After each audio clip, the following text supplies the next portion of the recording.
السلام علیکم second year. کل ہم لوگوں نے پڑھا تھا غذائی اہمیت اور متوازن غذا ہوتی کیا ہے، غذا کے اجزاء کیا ہیں. کل ہم لوگوں نے 6 غذا کے اجزاء پڑھے تھے: کاربوہائیڈریٹ، پروٹین، چکنائی، وائٹامنز، نباتیات اور پانی. آئی ہوپ آپ سب کو یاد ہوں گے. آج ہم لوگ پڑھیں گے، ہمارا سیکنڈ چیپٹر ہے متوازن غذا پہ. متوازن غذا یا متوازن خوراک سے مراد ہے ایسی خوراک جس میں تمام یہ جو چیزیں تھیں جو ہم نے کل پڑھی تھیں، کاربوہائیڈریٹ، پروٹین، چکنائی، وائٹامنز، نمکیات، وہ مناسب مقدار میں موجود ہوتی ہیں. یہ تو متوازن غذا جو ہوتی ہے ان سب غذائی اجزاء کا مجموعہ ہوتی ہے. ہر انسان دوسرے انسان سے مختلف ہوتا ہے، جیسے کہ عمر کے حساب سے کوئی بڑا ہے، کوئی چھوٹا ہے، مشاغل، کوئی ایتھلیٹ ہے، کسی کی سٹنگ جاب ہے، کوئی گھر پہ ہوتا ہے، کوئی مرد ہے، کوئی عورت ہے. اسی طرح سے جسامت، کوئی لمبا ہے، چوڑا ہے، بائی برتھ چوڑے ہوتے ہیں. ٹھیک ہے، تو سارے لوگ ایک دوسرے سے ڈفرینٹ ہوتے ہیں. آپ کی خوراک ایسی ہو جو آپ کی جسمانی ضروریات کو پورا کرے، ایسی خوراک کو کہتے ہیں متوازن غذا. ٹھیک ہو گیا. متوازن غذا کی اہمیت، جیسے کہ آپ سب کو پتہ ہے تندرستی 1000 نعمت ہے. اگر آپ ہاسپٹلز میں جاؤ تو آپ کو یہ چیز زیادہ محسوس ہوگی کہ واقعی تندرستی 1000 نعمت ہے. اگر تندرست نہیں ہو تو پھر کچھ آپ کے ہاتھ میں نہیں ہے. تو تندرستی آتی کیسے ہے؟ متوازن غذا سے آتی ہے. اگر ہم متوازن غذا نہیں کھائیں گے تو جیسے جسم کا سن ہو جانا، رنگت کا پیلا پڑ جانا، ٹھیک ہے، اس طرح کی چیزیں ہمیں نمودار ہونا شروع ہو جاتی ہیں. پھر اس کے ساتھ ساتھ کیا ہوتا ہے کہ اگر ہم اچھی خوراک نہیں کھا رہے ہیں اور بڑی دیر تک ہم ایسی جنک فوڈ یا اس طرح کی خوراک لیتے رہیں گے تو اس سے یہ مسئلہ ہوگا کہ ہماری قوت مدافعت جو خود سے لڑنے کی طاقت ہے وہ کم ہوتی چلی جائے گی، زیادہ بیماریاں لاحق ہو جائیں گی. اور اگر غذا کی زیادتی ہوگی یا کمی، دونوں طریقے سے ہم غذائی تغذیہ جو ہم نے کل پڑھا تھا، میل نیوٹریشن، وہ ہمیں ہو جاتی ہے. ٹھیک ہے. اس کے لیے متوازن غذا کا ہونا ایک صحت مند زندگی گزارنے کے لیے بہت ضروری ہے اور بہت اہمیت رکھتا ہے. اب متوازن غذا کے انتخاب کے لیے جو چیزوں کو ہم اپنے ذہن میں رکھتے ہیں، سب سے پہلی ہے غذائی گرو. غذائی گرو جو ہیں وہ بیسیکلی ہم سب سے پہلے، اور یہ ڈیٹیل میں آگے کریں گے، گرو کا مطلب ہوتا ہے گروپس. ہم غذائی گرو فوڈ گروپس بنا دیتے ہیں. ٹھیک ہے، ہم اس کے خوراک کی اجزاء کے اعتبار سے ہم نے فوڈ گروپس بنا دیے. ایک اناج کا گروپ بنا دیا جس میں چاول، اناج، روٹی، دلیا، یہ سب چیزیں آ گئیں، ڈبل روٹی اس طرح کی. دوسرا ہم لوگوں نے بنا دیا دودھ کا، دودھ آ گیا، دہی آ گیا، پنیر آ گیا اس کے اندر، دودھ کی بنی ہوئی چیزیں. پھر ایک سبزیوں کا، ایک پھلوں کا، ایک گوشت کا جس میں ہر طرح کا، چکن کا ہو، مرغی ہو، گائے ہو، مچھلی ہو، اس طرح کا ہم نے گوشت کر دیا. اس طرح سے ہم نے گرو بنائے ہوئے ہیں جس کو ہم آگے ڈیٹیل میں کریں گے. اگر ہم اس گروہ میں سے، ان گروپس میں سے کچھ نہ کچھ تھوڑا سا، ہماری خوراک دن کی ایسی ہو کہ ہم اس میں سے تھوڑا تھوڑا پورشن لیں تو ہم ایک متوازن غذا لے سکتے ہیں. ہم ساری غذائی اجزاء ہماری خوراک میں شامل ہو سکتی ہیں، جیسے اگر ہم دودھ کی جگہ دہی لے لیں. ٹھیک ہے، تو اس طریقے سے ہمیں چاہیے کہ ہم جو ساری غذاؤں ہیں، اپنی جو خوراک ہے وہ بیسیکلی ان فوڈ گروپس میں سے ہمیں پتہ ہو کہ ہم پورے میں، ہم نے سبزی بھی آج لی، تھوڑا سا 1-2 پھل بھی لیے، ہمارا وہ سارا کمپلیٹ ہو. وہ ہم آگے مینیوز اس طرح کے بنائیں گے، اس طرح سے دیکھیں گے کہ کیسے ہم ایک متوازن خوراک لے سکتے ہیں. تو سب سے پہلی چیز آ جاتی ہے گرو. ٹھیک ہو گیا، جس میں ہر کھانے یا کم از کم دن بھر میں کھائی جانے والی خوراک میں اگر کوئی نہ کوئی گرو شامل ہو تو خوراک سے بآسانی تمام غذائی اجزاء میسر ہو سکتے ہیں. ٹھیک ہو گیا.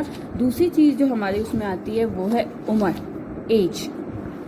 عمر کے لحاظ سے جو ہے وہ چیزیں ڈفرینٹ ہوتی ہیں. اب کس طریقے سے ہوتی ہیں کہ کوئی بچہ چھوٹا ہے، ہر کسی کے مختلف عمر کے حساب سے آپ کی نشو و نما، آپ کو غذائی ضروریات مختلف ہو جاتی ہیں. اگر کوئی آپ کے گھر میں چھوٹا بچہ ہے تو آبویسلی اس کے دان نکلنے ہیں، اس نے بھی قد نکالنا ہے، اس کو غذائی اجزاء کی ضرورت زیادہ ہے بنسبت ایک بالغ انسان کے.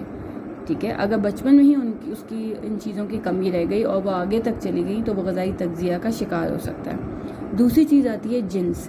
جنس میں آتا ہے مرد اور عورت.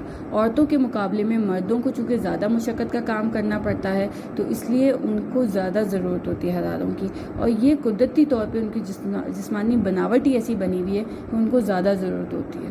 ٹھیک ہو گیا.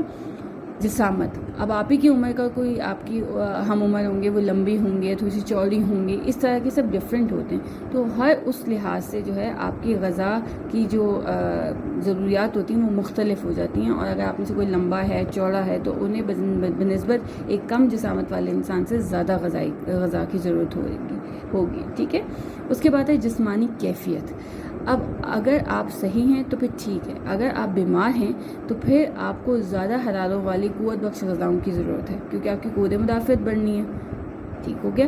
تو اس کے لیے ہمیں جسمانی کیفیت بھی دیکھنی ہوتی ہے، اگر کوئی بیمار ہے تو اس سے زیادہ ضرورت ہے بنسبت ایک عام انسان کی، ٹھیک ہو گیا. اسی طرح اگر آپ میں سے کوئی دیکھتے ہیں آپ کے گھر میں کوئی حاملہ خاتون ہے، ٹھیک ہے، اور اسی طرح سے ان سب جو چیزیں جو مدر فیڈ کروا رہی ہیں ان سب مدرس کو بھی زیادہ غذائیت کی ضرورت ہوتی ہے بطور ایک عام انسان کے، ٹھیک ہو گیا.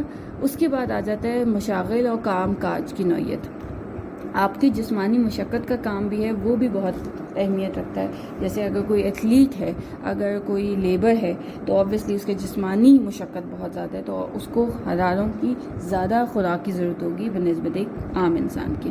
پھر آب و ہوا آ جاتی ہے، سرد موسم یا سرد ملک میں رہنے والے لوگ جو ہیں وہ زیادہ قوت بخش خوراک کی ضرورت ہوتی ہے. جیسے ہم سردیوں میں دیکھتے ہیں ہم نٹس کھا رہے ہوتے ہیں، ہم یہ خشک میوے کھا رہے ہوتے ہیں. کیوں کھاتے ہیں؟ تاکہ ہمارا جو ہے ہم سردی کا مقابلہ کر سکیں. تو اسی طرح سے انہوں نے بھی کہا ہے کہ سرد موسم یا سرد ملک میں رہنے والے لوگ جو ہوتے ہیں ان کو قوت بخش خوراک کی ضرورت ہوتی ہے.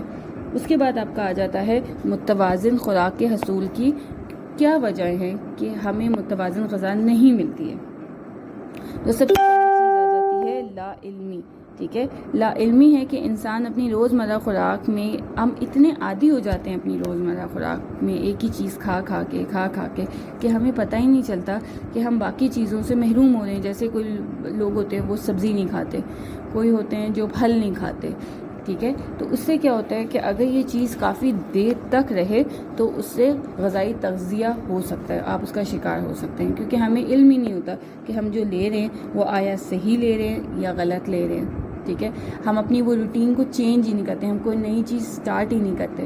تو اس کی وجہ سے بھی ایک ہمیں متوازن غذا سے ہم محروم رہ سکتے ہیں. دوسرا ہے غذا کی عدم فراہمی.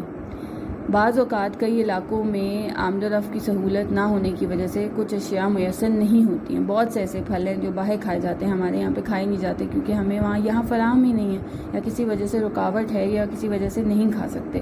اس وجہ سے بھی متوازن غذا کچھ ایسی چیزیں ہوتی ہیں جہاں پہ جو اسٹیپل فوڈ جس سے ہم نے کل پڑھا تھا، جو مین غذا ہے وہ بھی میسر نہیں ہے. تو اس وجہ سے غذائیت سا ہوتے ہیں. جیسے افریقہ میں اکثر ہم دیکھتے ہیں کہ وہاں پہ میل نیوٹریشن بہت ہے، کیونکہ ان علاقوں میں جو اسٹیپل جو بنیادی خوراک ہے جیسے روٹی اناج وہ بھی میسر نہیں ہے. تو وہاں پہ جو ہے وہ متوازن غذا کا حصول بہت مشکل ہو جاتا ہے، ٹھیک ہو گیا. غذائی تہمت جو ہے اکثر یہ بہت تہم پرستی ہوتی ہے کہ یہ چیز نہیں کھانی، یہ چیز نہیں کھانی. سائنسی اعتبار سے اس کا کوئی تعلق نہیں ہوتا.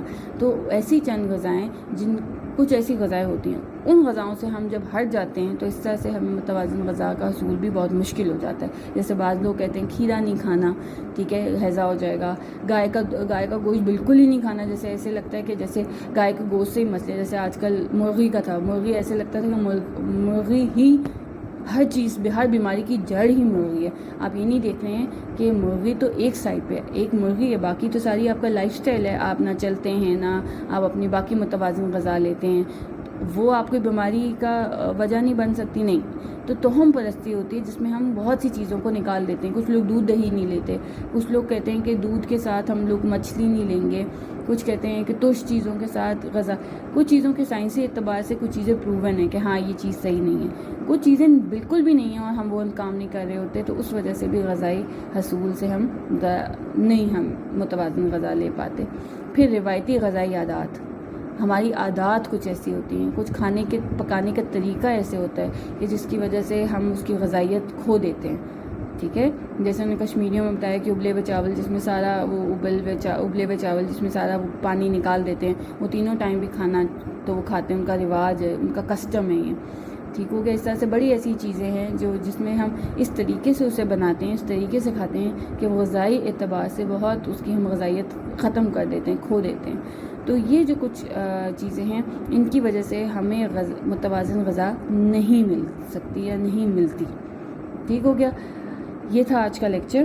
کل انشاءاللہ ہم کریں گے خوراک کے غذائی گروپس جو ہم لوگوں نے پہلے اس میں کیا تھا ڈیٹیل میں انشاءاللہ. اوکے، اللہ حافظ.